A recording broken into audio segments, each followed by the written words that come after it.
I almost feel like that I am ripping off the music industry. I really do. Every morning, a new song is playing inside my head and heart. Every morning, there's always a song. Like just a couple of seconds ago, my tongue. That's a Foreigner song, isn't it? Long, long way from home. I think I owe money to the group Foreigner for putting that guitar riff inside my soul today. I feel like I'm stealing it. Do you ever get that way? This is how we do it. Boom, chicka, boom. That was a song that was with me all day yesterday, a song by Montel Jordan. An American lifestyle from the very beginning. This is how we do it. As one person told me, you are set in your way. Well, of course I am, because this is how we do it. My neighbor Fred just changed his way of doing work. He's retired his riding lawnmower and replaced it with a robot lawnmower. It's the coolest thing. This is how we do it in America. It's a race to release us from weekly chores. I'd love to have my garbage cans go robotic. I never remember that it's a Tuesday. But this is how we do it. Which reminds me so much of the third section of the movie WALL-E. Did you ever see that, WALL-E? Where everyone in space is doing nothing but floating around in circles. Big old fat people. Riding these little things in circles, day in and day out. No real exercise, no real concerns. It's wake up and start floating. You know we're headed that way. The electric carts at a grocery store are always in use. I can't believe how big Walmart superstores are. Yet. It is my choice. No matter how old I get, I am always going to walk that super Walmart store.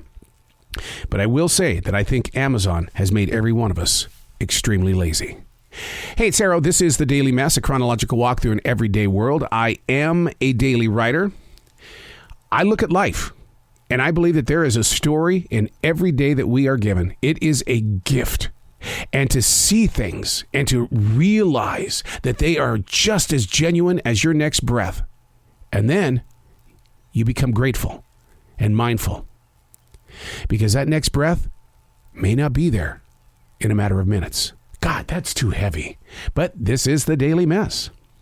If time were to suddenly stop moving so quickly, how would it affect you and me and the way that we expect things to happen? Look at how they're trying to speed up Major League Baseball right now. A time clock has entered the new season.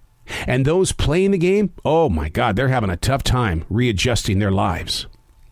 I'm constantly on a clock, which is why I show up early. Oh, I'm one of those freaks. I allow myself enough time to step into the pace of time. It's getting really old to watch months pass by, though. We should drop months and we should drop years. I don't care that it's March 1st, and I really don't care that it's 2023, because in my head and heart, it still feels like 1985. It's just who I am. I'm bothered by that. And I think that the reason why there's so much depression in the world is because we just won't let go of the calendar, the months, the days, the years. But I'm not a professional. I'm not. What do I have to say about this? Because time, no matter what, is running out. I would rather watch a 90-minute movie than a 3-hour Avatar. It's too much information for this generation that easily forgets the story before it even ends. Avatar would have been a brilliant movie at 2 hours. There were too many moving parts. Nothing but setting up the sequel. And sadly, life is the same way. We're setting ourselves up for the sequel. The next day, the next week, the next month. You should see my Google Calendar. Jesus. It's packed with so much expectation. And at night, I look at that calendar and I go, how? How am I going to get this done? You think I'm the only one? That's impossible.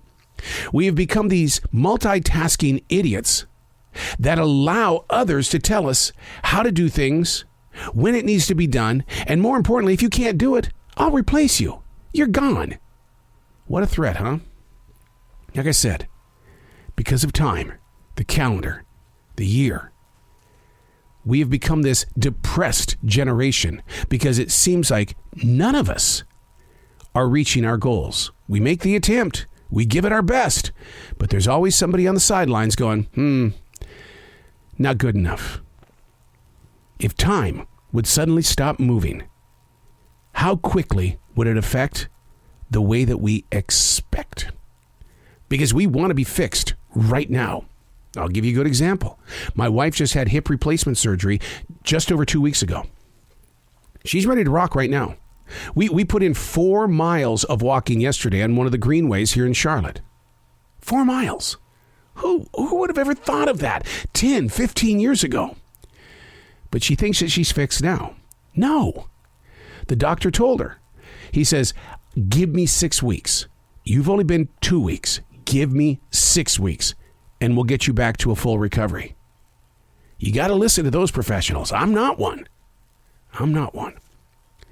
But if time were to suddenly stop moving so quickly in your own personal life, how would it affect the way that you expect? What are you running away from? Ooh, that's a good start. What are you trying to run to? Step number 2. What do you expect to gain when you accomplish, if you accomplish? Step number 3. What's next? Step number 4. It was a bad idea. Step 5. I'm Arrow, and that's the Daily Mess.